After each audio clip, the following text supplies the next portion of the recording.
Hi friends, and welcome to my channel. I'm Sophie from Transylvania, Zone 5 gardening, where we're gonna build our dream cut flower farm this year.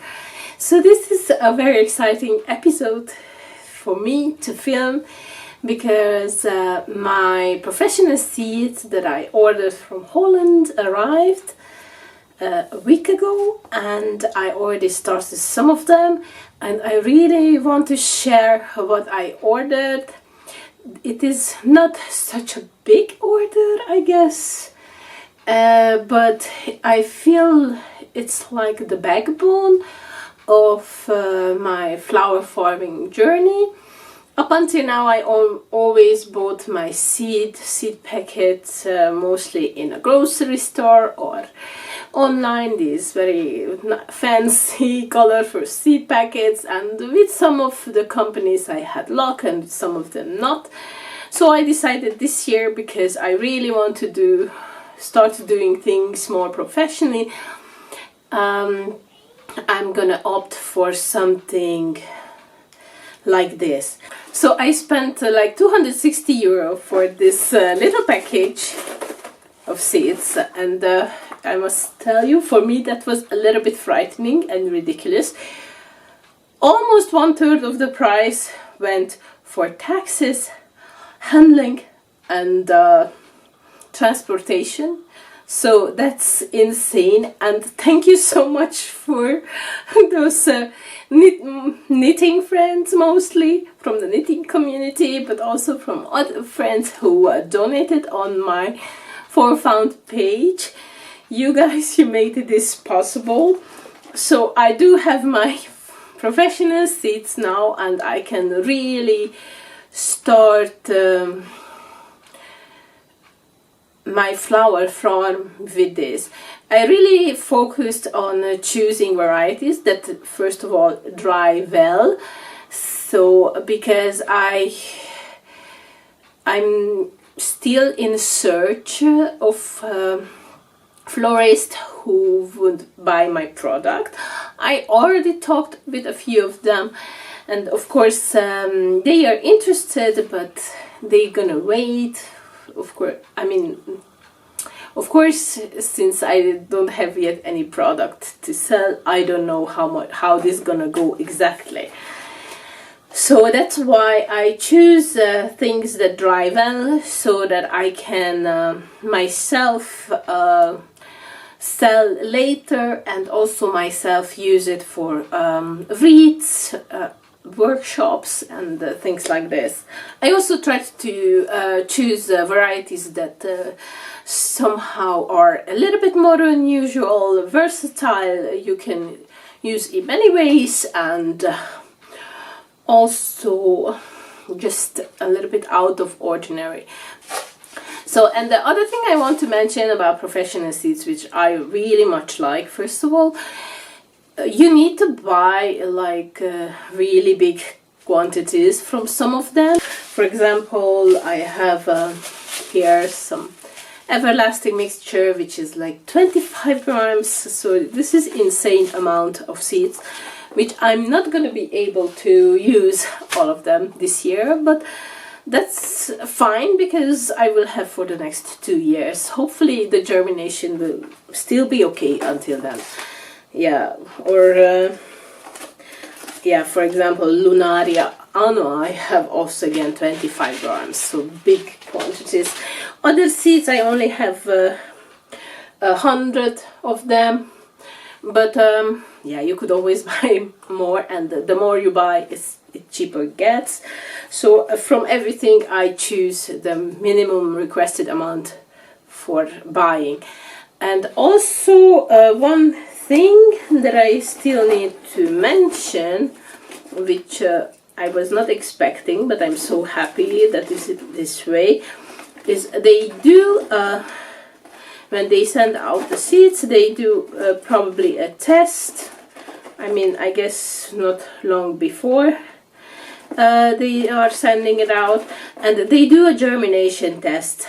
So for example, here I have these statice or limonium seeds, which are the apricot variety, and you can see there is germination, and its germination is only 55%. So they did this test and they write on every variety the germination percentage, and because it's only half of them, of the 500 seeds, would germinate, they had 100% overpack. So, and that's lovely. So, and this is a really important information for me too, because this way I'm not gonna waste my time seeding every cell with 1 or 2 seeds. Actually, I'm just gonna go ahead and overseed a tray with them, and those that germinated, those gonna get transferred in the seed cells, in the little cells. What I ordered, I will try to have them in 2 groups, 2 categories. One of them is those that I'm gonna start indoors, or I already started them indoors. Many of them are cool flowers, so this is a week 8 of the year, and that is exactly 12 weeks before my last frost date. So it's really the moment to start cool flowers for me, because I'm planning to keep them 6-8 weeks indoors and then plant them outside like around 4 weeks before the last frost. So yeah, this is the plan. So first of all is Eryngium leavenworthii purple sheen. I'm really excited about this. I love Eryngium. I already started 3 kind of them in my house. The Planum alpinum superbum, the blue, and Miss Wilmot Ghost. So this one is 100 seeds of Eryngium just for the florist and not for the market bouquets. And this is actually not a perennial variety, but annual. So I'm very curious about it. And also, I guess it's super easy to save seeds from this. So I'm gonna have 100 of them for this year for sure. Then I have Statice limonium quiz apricot. So that was with a bad germination rate, and I have 500 of them, and then I have 500 of crisp soft pastel shades, and I'm planning to grow them all. I really want to grow as many limonium as possible. I really love them, but as you can see, I choose the pastel and the apricot shades. Other limoniums, one of them is Limonium suvorovii pink pokers, and this is also annual limonium, and have this beautiful pink finger-like structure. So that's really lovely, and I'm really looking forward to that. And from that I got like 5 grams, so a lot of more thousands of seeds, so enough for the next 2 years. And another limonium is Limonium tataricum woodcrake, and this is like looks like almost like baby's breath. So it's a perennial limonium, so that will come up year after year, and it has just a small little flowers, but I think it gives so much to bouquets, and it's very, very popular in dried flowers arrangements. Okay, that's enough limonium, I guess. I'm gonna have like really the base of it, it's limonium, I think, this year. And then I ordered something really fun looking. This is Teloxys aristata sea foam, 1 gram of it. I don't know how much is in 1 gram yet. I didn't check all the seeds, how big they are, or on the website in 1 gram how much goes in, but I guess this is like a fair amount. And this, I just liked so much the look of it. this you know, like asparagus kind of ferny like texture. But then I read that they are used as dried. They are used in maquette making, or when you build your little train station and train tracks for the hobbyist who like to build this, this small landscape maquettes. So do you call that? Sorry if that's that the word. So this opens up like another selling opportunity for me. So not only I can use them fresh, but when they are dried, I guess they are very much sought after. Then I have celosia spicata, the celery mix, 100 of them. That's great, we always need celosia. Then I have my favorite flowers of all. Really, I love this. I discovered 2 years ago, and this Craspedia globosa drumstick. And I have 250 seeds of them. So Craspedia, I learned it comes from Australia, and it's just like really so unusual and lovely, great flower. And I grew some of them last year, but they really need heat, and they never really took off. I only had a few flowers, and the slugs really loved those, and they would climb up exactly under the flower head, and they would just eat it there. So I lost many of those nice blooms, but I saved some of the. I dug up some of the plants, and I have one of them inside the house, and actually even now it has like 5 blooms coming, and I just cut off one, which you can see here. I made in this, I put it in this arrangement. So it incredibly survived in the house and as a potted plant, and already has multiple times the flowers just keep coming. It's a little bit slower, but so that's interesting. I have some on the garage to overwinter. And I already started these seeds because I really want a head start with them, and I must say I seeded the 170 cell tray, and they all came up already. So in 2-3 days. So those are like the perfect seeds that have such a great germination. Okay, then some other ones are Callistephus chinensis, so the Chinese aster, and this is called Hulk, which has no colorful petals.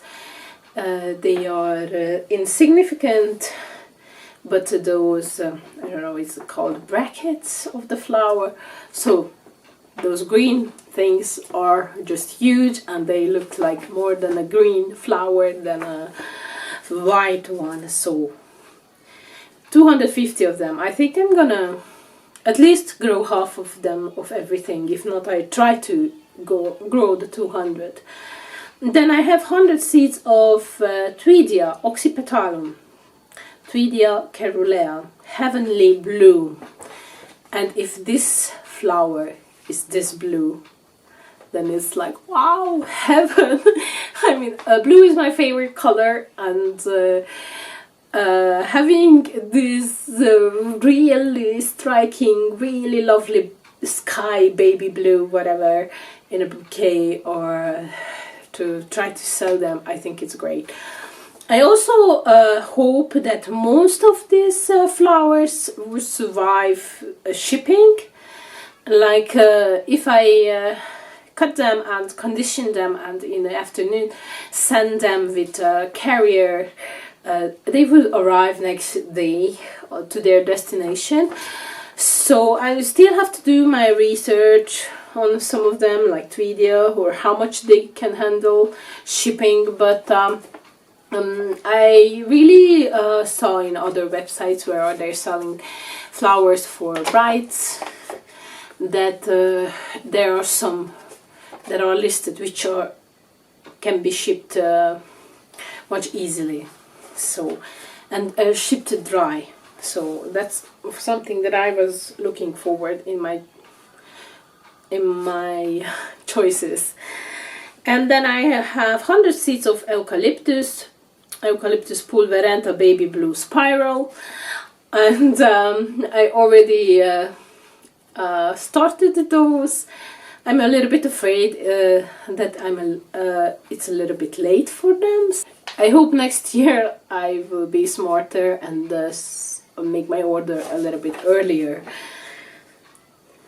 And about the eucalyptus, they don't survive the winters here in my zone, but I will still try to experiment with them. I will have some of them in my little polytunnel, and also probably would keep some of them in pots and have them grow on this way, next year plant them out, because the second year plants, everybody says they do so much better.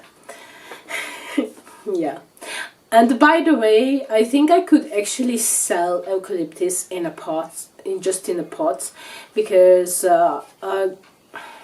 they are really hard to find here, and the prices are just insane if you find in pots. So yeah, and some part of the country they have better chance to survive. And then I have the everlasting mixture, which is 125 grams. So I have no idea what is in it. For sure I have straw flowers, and then I have those other ones, the little white and pale pink ones, serentemum or something like this. I hope I have some winged everlasting in this mixture, but if not, I still got some to plant. Those were really loved and great last year. Okay, and then I have 250 Icelandic poppy seeds. These are champagne bubbles. I did a mistake here. I wanted to buy the mix, but for some reason I had the scarlet one in my order. So anyway, it's great to try out. I love Icelandic poppies. I grew some of them last year, but I'm not sure if it was the habit of this type for the first year. The flowers were just really so insignificant. They were not like those meaty big strong stems and flowers, but I have seen that they are already some of them from last year come back now, so they are green now at this time of year in the garden. So yeah.